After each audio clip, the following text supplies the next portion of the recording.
सर्वांना क्रांतिकारी रामराम.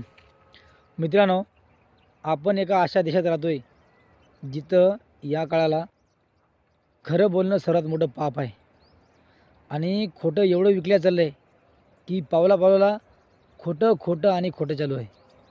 म्हणजे विचार करा, खऱ्याचं एवढं मरण आलं आहे की आपण आपल्या साधू संतांना अक्षरशः त्रास देऊन मारलं.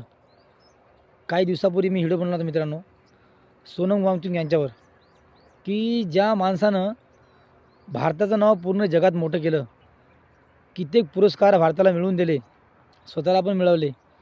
मग विचार करा, त्या माणसाला आधुनिक भगतसिंग म्हणतात. एवढा चांगला माणूस आणि आज 55 दिवस झाले जेलमध्ये आहे. काय तर फक्त खरं बोलला आणि खोट्या विरुद्ध आवाज उठवला. तो विचार करा, आपण अशा देशात राहतो आहे की ज्या देशामध्ये खऱ्याला बिलकुल किंमत राहिलेली नाही आणि एवढं भयंकर खोटं चालू आहे की सांगायचं कामच नाही.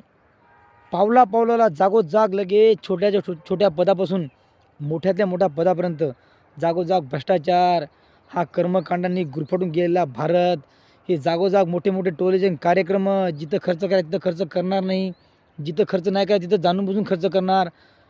एवढा आंधळ्याचा कारभार झाला. एवढे भयंकर लोक आंधळे की यांना खरं दिसतच नाही. आणि जर कोणी खरं बोलायला गेलं रे की बस एवढं भयंकर राग येतोय की हा माणूस असं बोललाच कसा, मग सिस्टीम काय म्हणते, तू करायला काय. किती अवघड परिस्थिती झाली भारतामध्ये. आणि याच्यामुळं हे आपलं कर्मफळ आहे की आज आपली प्रगती नाही. तुम्ही पहा, भारत विश्वगुरू नाही, विश्व भिकारी उंबरला आहे.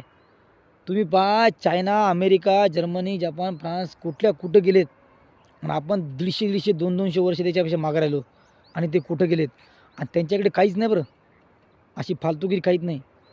मला असं वाटतं आहे की सोनम वांगचुक यांच्यावर झालेलं जे कट कारस्थान आहे हे चुकीचं आहे आणि चांगल्या माणसाला जर त्रास होत असेल तर आपलं काही चांगलं होणार नाही, देशात काही चांगलं होणार नाही. थोडा विचार करा या गोष्टीवर. धन्यवाद.